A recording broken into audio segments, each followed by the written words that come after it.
ಮಕ್ಕಳಿಗೆ ಕೆಮ್ಮಿನ ಸಿರಪ್ ನೀಡುವಾಗ ಬಹಳ ಎಚ್ಚರಿಕೆಯಿಂದ ಇರಬೇಕು ಎಂದು ಕೇಂದ್ರ ಸರ್ಕಾರ ಎಲ್ಲಾ ರಾಜ್ಯಗಳು ಮತ್ತು ಕೇಂದ್ರಾಡಳಿತ ಪ್ರದೇಶಗಳಿಗೆ ಸೂಚನೆ ನೀಡಿದೆ.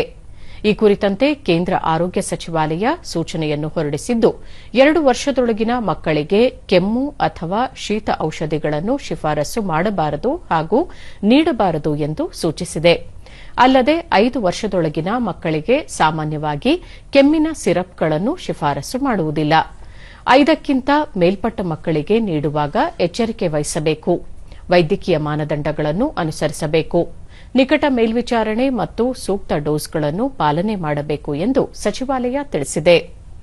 ರಾಜಸ್ಥಾನದಲ್ಲಿ ಕೆಮ್ಮಿನ ಸಿರಪ್ನಲ್ಲಿ ಡೆಕ್ಸ್ಟ್ರೋಮೆಥೋರ್ಫನ್ ಅಂಶ ಹೆಚ್ಚಿದ್ದು, ಅದರ ಸೇವನೆಯಿಂದ ಹಲವು ಮಕ್ಕಳು ಅಸ್ವಸ್ಥರಾಗಿರುವ ಹಿನ್ನೆಲೆಯಲ್ಲಿ ಅಲ್ಲಿನ ಸರ್ಕಾರ ಕೆಮ್ಮು ಸಿರಪ್ ಬಳಕೆಗೆ ಸಂಪೂರ್ಣ ನಿಷೇಧಿಸಿರುವುದೇ ಅಲ್ಲದೆ ಸಮಗ್ರ ತನಿಖೆಗೆ ಆದೇಶಿಸಿದೆ.